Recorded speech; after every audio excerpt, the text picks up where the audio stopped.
Welcome to Get Rich Education. I'm your host, Keith Weinhold. We're talking about real estate scams, other common consumer scams, and how to avoid them. The newest one of those ever-popular purple-covered Rich Dad Advisor books releases this month. I'm talking to the author of that book, Scam Proof Your Assets, today on Get Rich Education.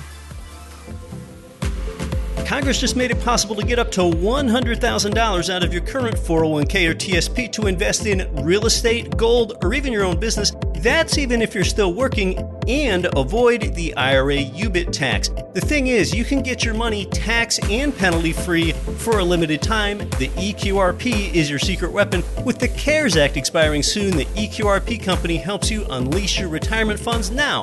Learn more and text message EQRP in all capital letters to 72,000. You're listening to the show that has created more financial freedom than nearly any show in the world. This is Get Rich Education.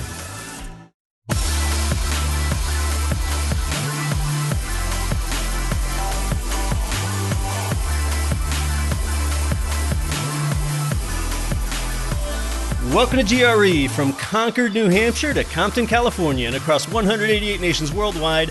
I'm Keith Weinhold. This is Get Rich Education. You are back in that abundant place where financially free beats debt-free, but scam-free is a pretty good place to be too. Let's talk about how you can be seduced into buying a piece of vacant land for yourself, and that vacant land is almost worthless and has almost zero chance of being valuable for decades. See, this is a real estate trap that's so common that I fell into it one time myself. The way that it works is that banks typically are not interested in lending money to buyers of vacant land. So then the landowner offers you the financing instead. So where instead of making your raw land mortgage payments to a bank, then for you as the buyer, there is no bank, and you make your payments to the owner instead. And unlike a bank, the owner can finance any person that they wish to, so they don't need to stick to these strict requirements in order to entice you in as a borrower. Now, if you've got a low credit score, you can see how you might be enticed to buy raw land that is indeed owner financed or seller financed, because see, they're often not even going to check your credit. In fact, the vacant land deal sounds even better to you because you don't have to go through a lengthier institutional underwriting process, so you can close quick. It sounds really good to you. Owner-financed raw land loans are often going to charge a higher interest rates than banks would, but this still sounds kind of attractive to a prospective buyer like you, because not only does raw land typically cost less than improved land, there's no house or anything on it, so it's an easy way for beginners that have little money to get started, and you can put perhaps only a 10 or 20% down payment on the land and then spread your monthly payments out for a number of years. They're usually not going to go for 30 years, nothing that long in these seller-financed arrangements, but you're really wanting to get in on this deal because it's very approachable, it's low cost, it closes quickly. But you've got to be careful. There are some predatory owners that want to finance you, but they might not even own the land outright themselves. So you would first want to confirm that they indeed do, because the owner can only finance the land for you when they themselves own that land outright, free and clear. That means that they cannot hold a mortgage on the property themselves. That then would be a scam. Now, similarly, but definitely different, some owners that do legitimately own raw land, free and clear, they have a right to finance it to you.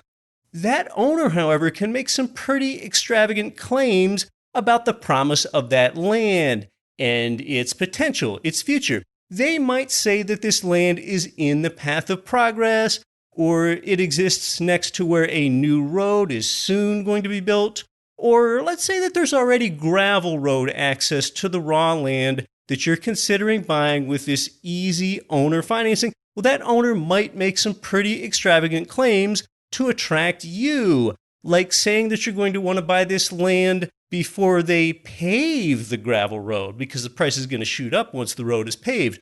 Or when they add street lights later on, or if it's a bunch of subdivided lots where you've bought a couple vacant lots, they'll say, well, when this subdivision is 20% built, then the home prices are really going to shoot up.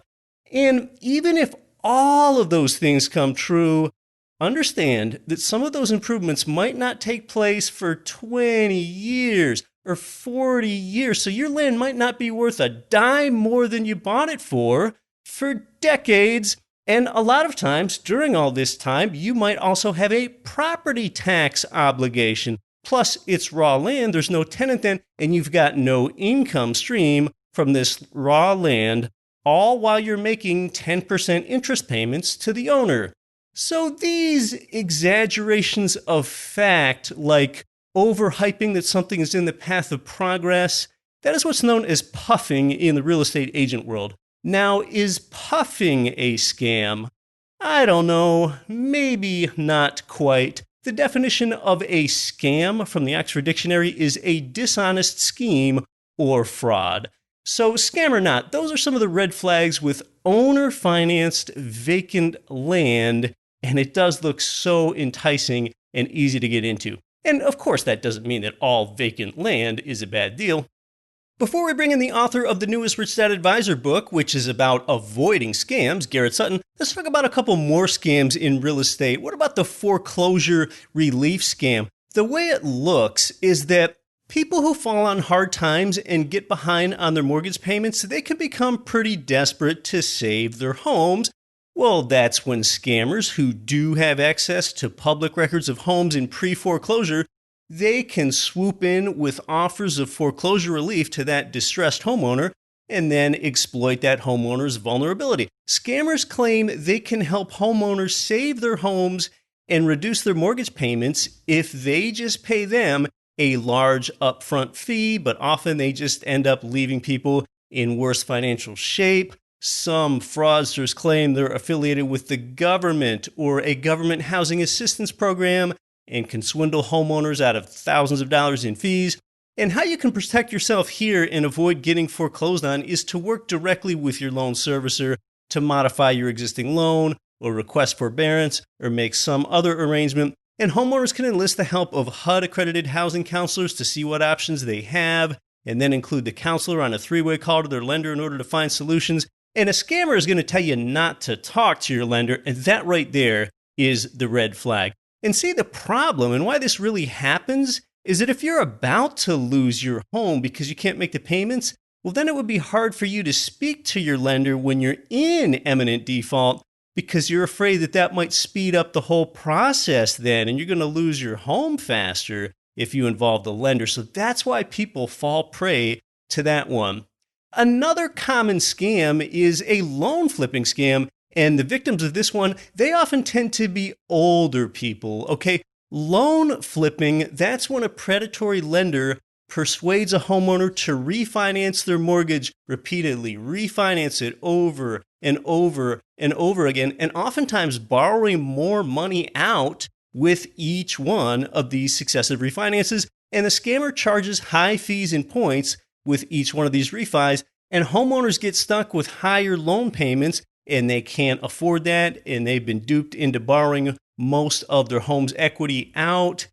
Seniors that have memory impairment, they're really the ones that are vulnerable to these scams. And see, that's because they typically have a pretty big piece of home equity when they're that age. And these predatory lenders convince homeowners they can help them find a better loan product, or really, they often convince these elderly homeowners to do a cash out refinance to pay for home renovations, like a ramp that leads up to their porch because they're so old that they can't do the stairs anymore, and help make their homes accessible as they age in place. And that way they don't have to go to an assisted living home. So see, that's why that scam is so successful. And really the best way that elderly homeowners with cognitive issues, the best thing they can do is involve a trusted friend or a relative. And that person might be you for your parents or your grandparents.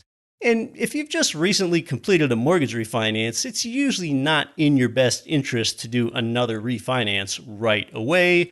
Of course, we avoid all those sorts of situations by using a trusted lender with a long track record like Chaley Ridge at ridgelendinggroup.com. Identity theft is the problem crime in America today, and some people have really different feelings about privacy. Older people tend to be more concerned with privacy than younger people. Younger people let it all hang out there on social media. Some people don't want to have Alexa type devices in their home, and others don't care about having those voice activated devices in their home. I mean, with me, there are some things that I'm not so private about. In fact, from the street, you can look in the window and see me recording this show right now, and I don't care about that much. In fact, I've had people tell me before that they were walking by out on the street and look right inside the window here in this recording room. And later they tell me yeah, Keith, I think I looked in your window one time and it looked like you were recording the show right then and there. And yeah, I probably was. Here I have a large window directly out in front of me that looks out onto a city street. And then I have another pretty big window to my right. Yeah, even if it starts to get dark outside and I have the light on indoors here and it's really easy to look in and see me doing the show, that's fine. I don't really care. There's nothing to hide from. I don't see anyone out there at this moment, however. But in any case, Garrett and I are going to discuss common scams momentarily here. One thing that gets up your scam detector is that sometimes a stranger will reach out to me in an Instagram DM and they seem unusually friendly even if I don't know them. Pretty soon they'll tell me something like, their Instagram is slow, so can we move this chat over to WhatsApp? And no, we can't do that when I don't know you. Oh, and now I see that we don't have any mutual friends. You want to try to get me onto WhatsApp because that way you'll have my phone number. Geez, I mean, just tell people you want to do a Zoom call to see if they're real, and it'll never even come to a Zoom call if they're not real. They'll just go away if they're not real. Hey, well, coming up on the show here in the next few weeks, the transcendent, life-changing Miracle Morning author Hal Elrod will be with us. I'm going to talk to you about getting your hands dirty with hands-on real estate and how to lower your vacancy rate. Of course, I was a property manager and a de facto property leasing agent for my own properties for 5 or 6 years, so I'm going to tell you about some of that experience. Also, I've been a guest on other shows lately, and the hosts often ask me to get out my real estate crystal ball and tell you what I think is next for the housing market. So I'm going to share that here too as I talk about the future of residential real estate and what you need to expect. Let's talk to Garrett Sutton about scam-proofing your assets.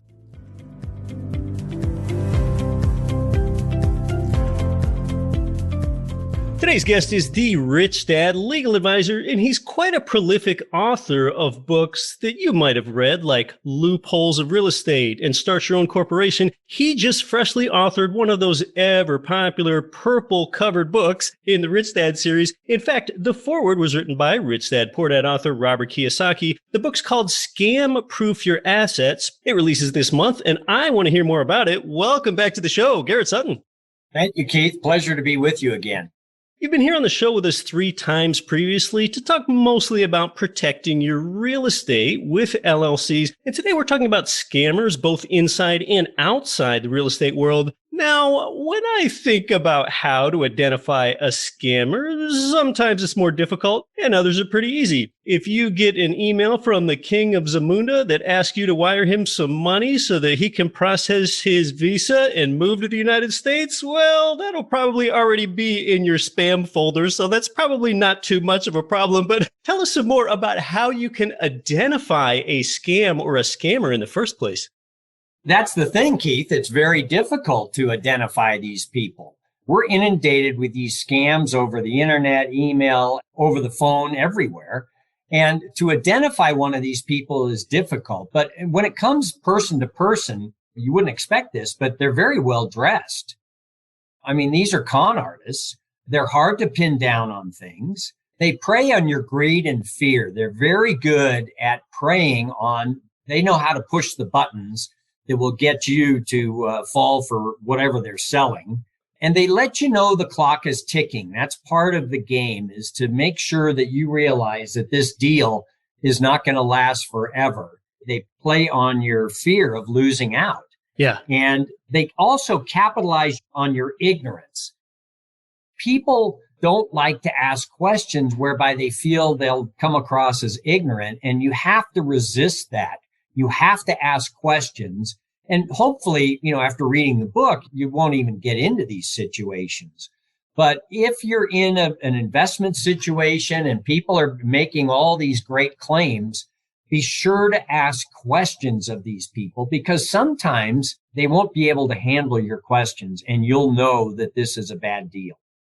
All right, so they're pretty sophisticated. They know the buttons that they need to push in order to get you to be manipulated and buy into their scam. They're probably not going to be wearing some black hoodie with a hood pulled down low right to where their eyebrows are. They instill this sense of urgency in you, like you better act now or act soon. I really think then, Garrett, is it really incumbent upon us as consumers and citizens to be comfortable with making other people a little bit uncomfortable and ask them some tough questions?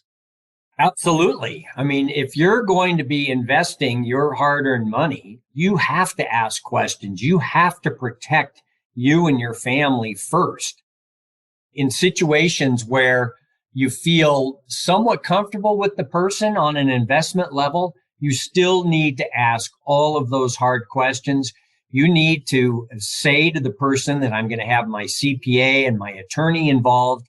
And here's a big red flag, Keith. If they say, well, your attorney or CPA wouldn't understand this, or if this is a secret and we don't want you to go to your professionals, just know enough to get up and walk out. Anybody who says that you can't run this by your CPA or an attorney is a scamster, and you've got to just get out of that situation.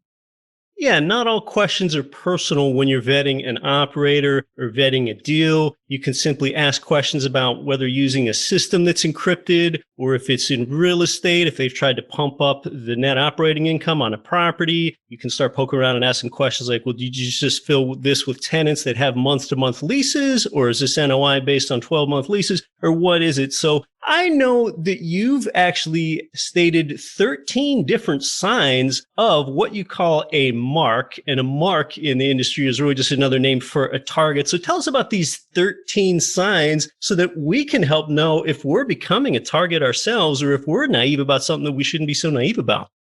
These 13 signs of a mark are really important for people to realize, because it's pretty broad who they go after.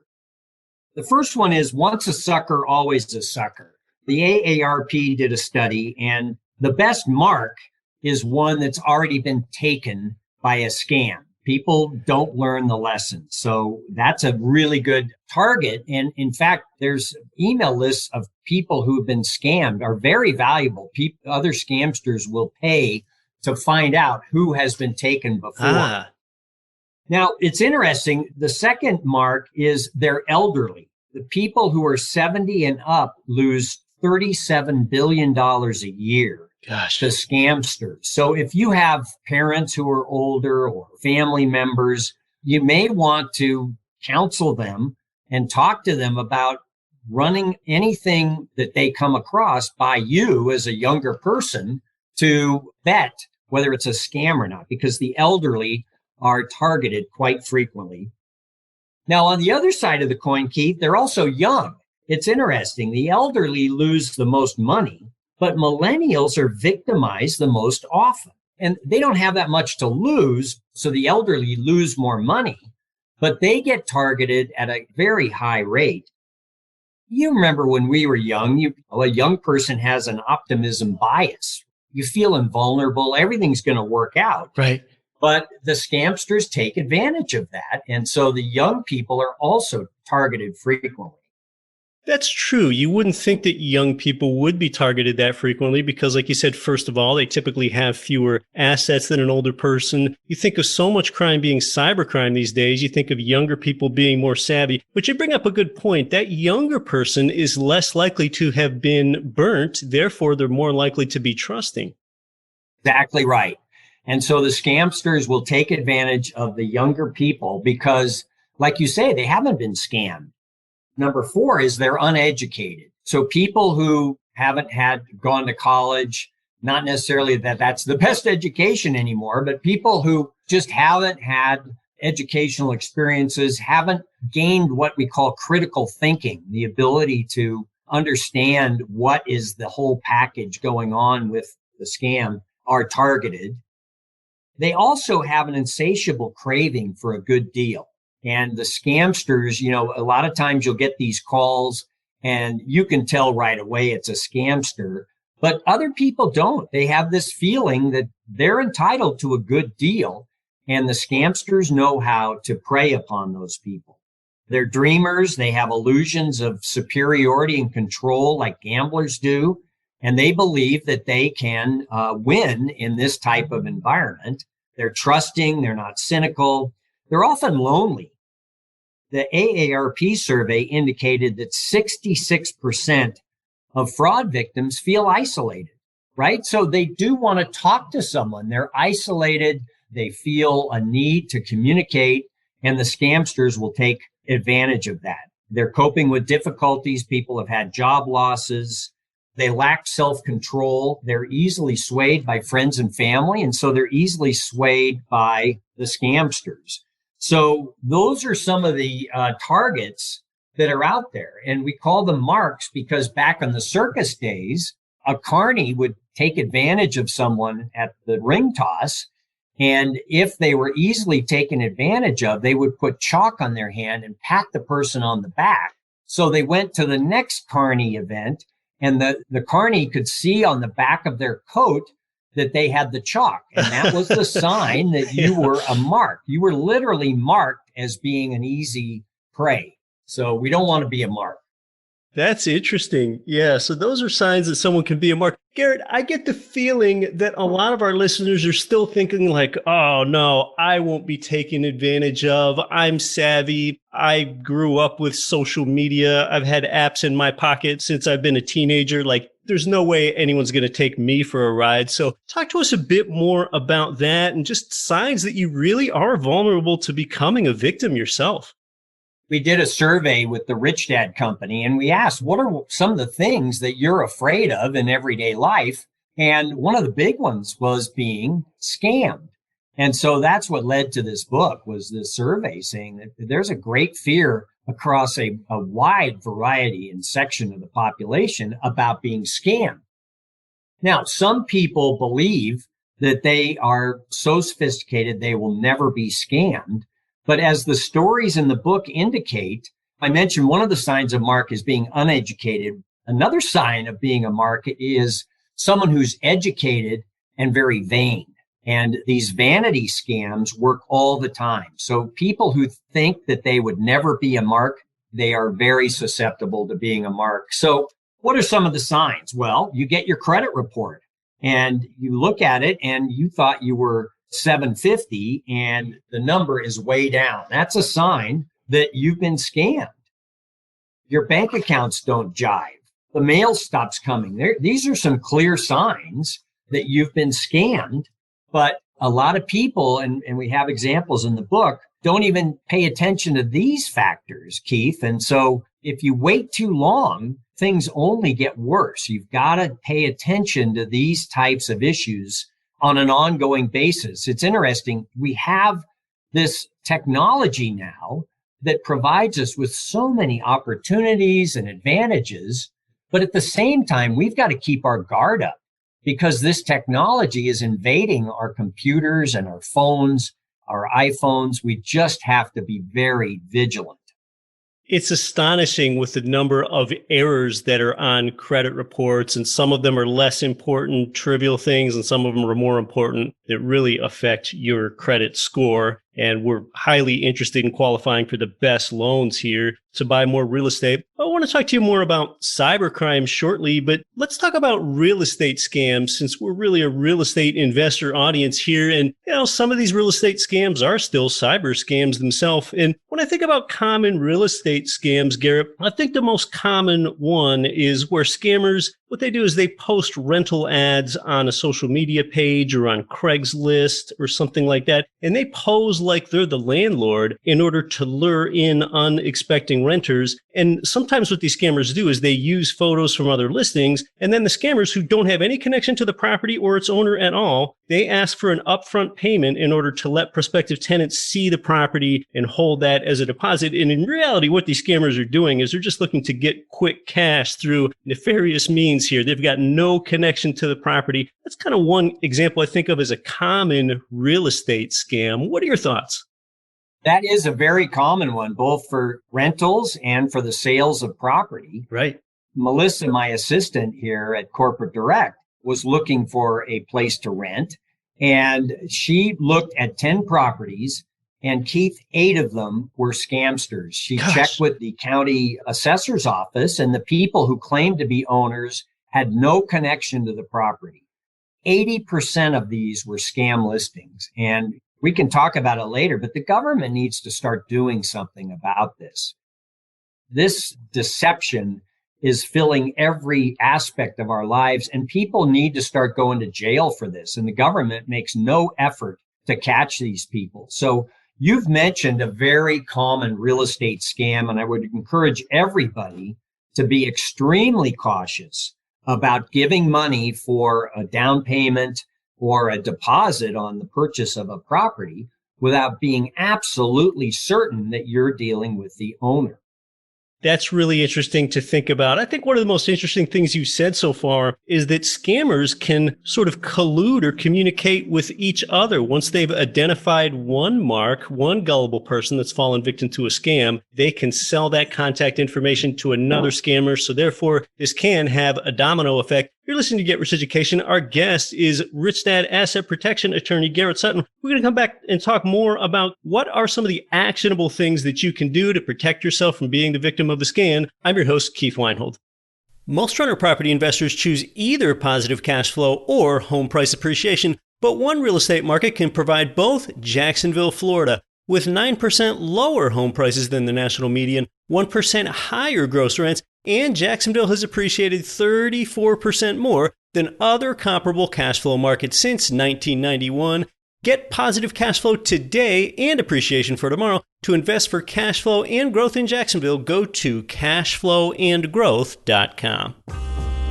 The people that our listeners can't stop talking about are Ridge Lending Group and MLS 42056. They provided you with more loans than anyone. It's where I got my last few loans, and they finance single-family income property up to fourplexes. They're the #1 lender for both beginners and veterans. Start your pre-qualification, chat with President Chaley Ridge personally, and you'll end up with your custom plan for expanding your cash flowing portfolio. Start at ridgelendinggroup.com.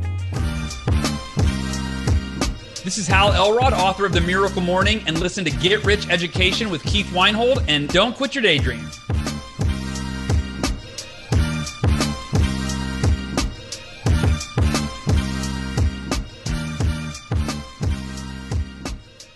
Welcome back to Get Rich Education. We're talking with Rich Dad legal advisor Garrett Sutton, centering on his new book. It's called Scam Proof Your Assets. Garrett, tell us more about tips that one can adopt in order to heighten kind of their scam radar, whether that's inside or outside the real estate world.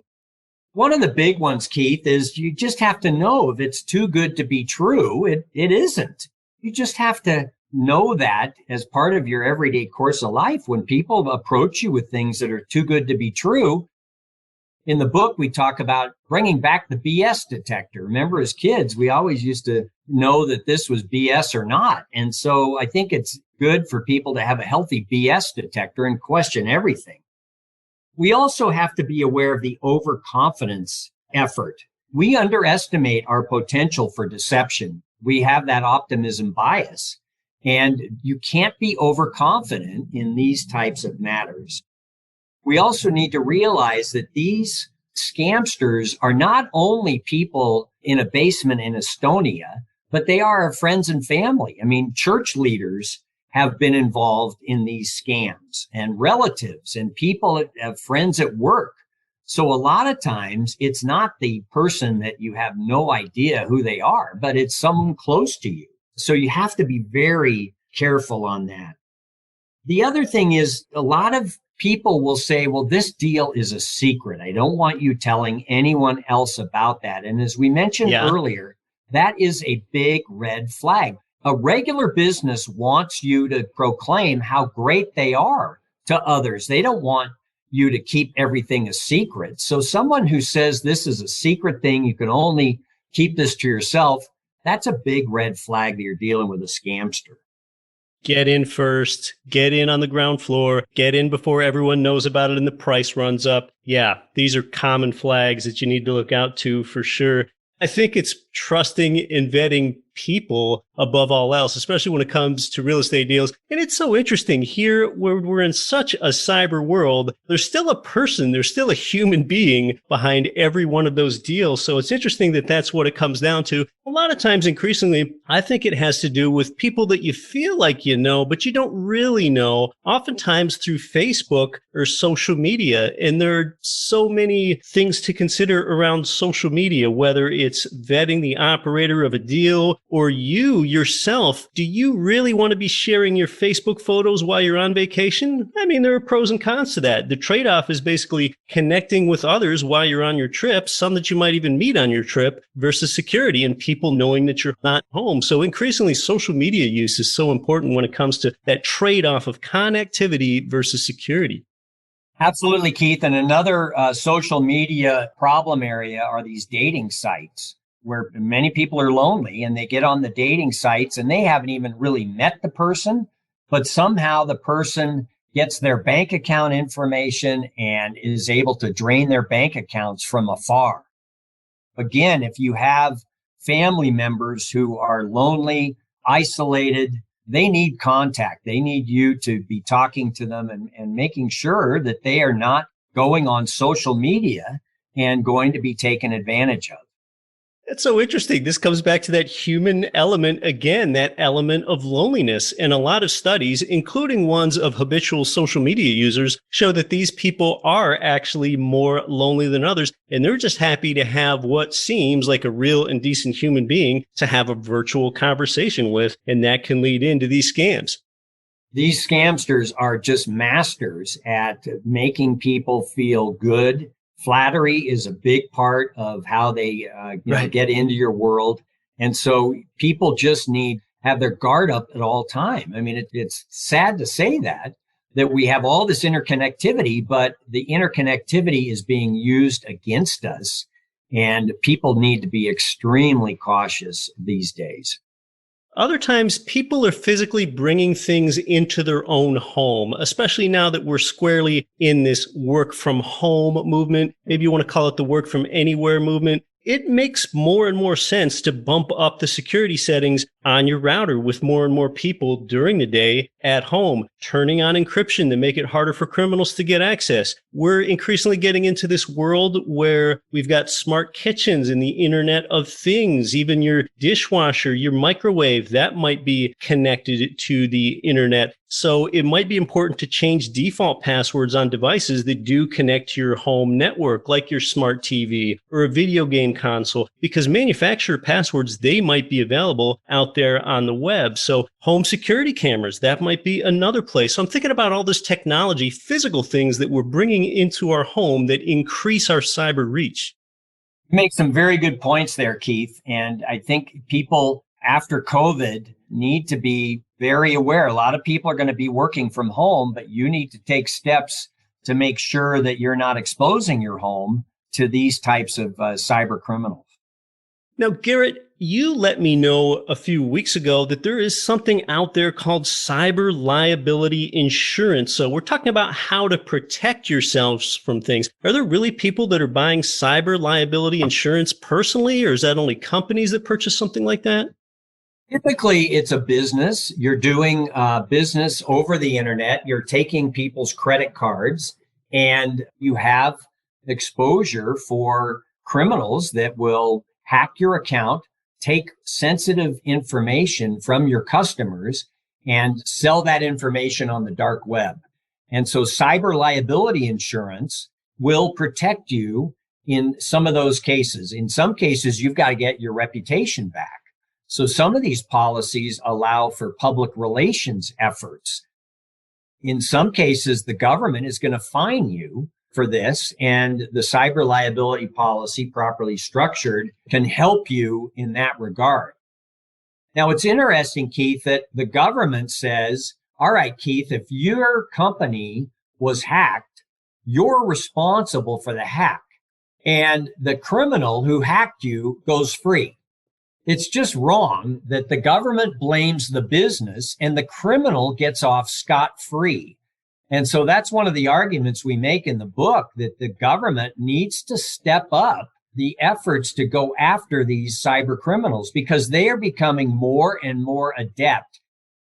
In the future, Keith, there's a risk that they could bring down power grids. They could bring down hospital systems. These are serious existential threats that we're going to be facing in the future. And the government needs to step it up right now and go after these people. Yeah, the more you learn and know about the vulnerability, the more remarkable it seems that things like electrical blackouts in large regions aren't more common, and a bunch of other things that really aren't that pleasant to think about, but need to be thought about. The interesting thing that you said is, with the government letting criminals often get away with these sorts of things, that might heighten the importance of one getting insurance. But if one gets insurance, and even if they do have a valid claim with cyber liability insurance, does that give them monetary reimbursement? Because then, even if it does, what does one do about their reputation? If their reputation's damaged and they're looking like a nefarious criminal on the first page of Google. That's a good point. And these cyber liability policies are somewhat new, and you talk to attorneys in the field, and some of these insurance companies are not paying up on the claims that you paid for the insurance on. But I think it's better to have the cyber liability policy so that if you are hacked, you do have the ability to get some sort of compensation. The other good thing about these policies is the insurance companies will help you streamline your electronic systems to be able to prevent an attack. So there is some good anticipatory actions that you can take, and the insurance companies will help you on that. A related thought that I have is, if someone does have their reputation damaged and there's some awfully incriminating looking information about them on Google, that's a real problem. And I just wonder, do those reputation websites, do they really help you get your reputation back? These reputation companies will put enough positive things about you at the top so the negative stuff flows to the bottom. And so that's how they really work. Can you completely get your reputation back? No. Having the cyber liability insurance, I think, is important. If there is a hack, this type of coverage will assist you in remediating the problem, perhaps some public relations to enhance or bring back your reputation if possible. And again, the insurance companies will give you tips on how to avoid it in the first place. Before I tell our audience how you can help them more, do you have any last things that you can tell our audience about really some of those preventative tips that they can take to avoid being scammed? One of the big scams is the escrow diversion, whereby you're going to close on a piece of property and you've been given the coordinates to wire the money to, and people will somehow, I don't know how they do it, but they find out that you're involved in a transaction, and they will send you an email saying, this is the new wiring instructions that you're supposed to follow. And people have lost billions of dollars from these scamsters that just insert themselves in the middle of a transaction. It's so widespread that the California Association of Realtors now requires on the contract this warning: do not ever wire or electronically transfer funds prior to calling to confirm the transfer instructions. Only use a phone number you were provided previously. So it's such a big problem that this is now on the state of California Realtors forms. Now, Keith, when I buy a property, I go to the bank, I get a cashier's check, and I drive it to the title company. I'm not wiring the money. So you just have to be extremely cautious when you're dealing in a real estate transaction involving any sort of money, because this is a huge problem for real estate investors. That's right. When you, the listener, are dealing with your mortgage lender, you'll often see a message in the footer of those emails about precautions to take, about wiring money. Garrett, you've helped people protect their assets and protect their downside for such a long time. You've helped a lot of our audience members for a while. Your new book, Scam Proof Your Assets, comes out soon. Tell us more about that. And then the other ways that you and your company, Corporate Direct, help real estate investors, business owners, and everyday consumers. As mentioned, the Rich Dad Company found that a lot of people are worried about scams. So that's why I wrote the book, Scam Proof Your Assets. It's available in October on Amazon and other outlets. And we do talk about asset protection in there as well. I have been operating Corporate Direct for over 30 years, and we set up LLCs and corporations in all 50 states. We offer a free 15-minute consultation with an incorporating specialist. So you can call 800-600-1760, 800-600-1760, and we'll get on the phone with you and explain our services and what we charge. Our prices are very affordable. And we'd look forward to working with your listeners, Keith. And Garrett Sutton's company is named Corporate Direct. You think of Garrett as the Rich Dad legal advisor. You might think they have some exorbitant fees, but they really don't. Their fees really are approachable for most people. His book called Scam Proof Your Assets is out this month. Garrett Sutton, thanks so much for coming back onto the show. Thank you, Keith.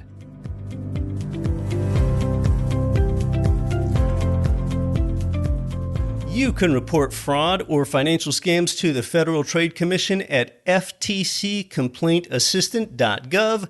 They also compile and update a list of popular scams that you can look out for over there. Of course, that resource and more material relating to this episode are in the episode show notes, which you can find at getricheducation.com/315. To review some of the things that Garrett and I talked about, if a deal sponsor says that this deal is a secret, that's a red flag. Tell them you want to run this by your CPA or attorney, even if you're not going to run it by your CPA or attorney, and just see what the deal sponsor says. Both the old and young are vulnerable to scams. The less educated are more likely to be preyed upon. Those looking for a good deal, they get scammed more often. Fraud victims tend to be the type of people that feel isolated. Scamsters trade lists of gullible people with each other. That is concerning. And gosh, what is more concerning than that? The government makes little effort to put scammers in jail. More often than not, the government blames the crime on the victim. And many victims are too embarrassed to even file complaints. And that's part of what lets the criminal get away. People that get scammed, they have an optimism bias. It's kind of that old, oh, it'll never happen to me thing. And cyber liability insurance, that can help you take preventive measures against cybercrime. Outside of the scam stuff, Garrett Sutton and Corporate Direct offer you free 15-minute consultations for asset protection. Garrett's the go-to guy for that. He was on the show with us 3 times previously to discuss how to protect your real estate with limited liability companies. And yes, Garrett does LLCs in all 50 states. His contact information is in the show notes at getricheducation.com/315. One way to avoid getting scammed is to be able to identify what a scammer would say and what kinds of things they would ask you and more. So learn about that and more with Garrett Sutton's new book, Scam Proof Your Assets. It is that newest purple book in the Rich Dad Advisor series, and it releases this month. For Rich Dad Advisor Garrett Sutton, with a shout out to everyone here at GRE, Andrea Newbern in operations, sound engineer Bidron Jampo, web designer Nikon Roy, and content manager Mickey Salagano, I'm your host Keith Weinhold. Don't quit your daydream. Nothing on this show should be considered specific, personal, or professional advice. Please consult an appropriate tax, legal, real estate, financial, or business professional for individualized advice. Opinions of guests are their own. Information is not guaranteed. All investment strategies have the potential for profit or loss. The host is operating on behalf of Get Rich Education, LLC exclusively.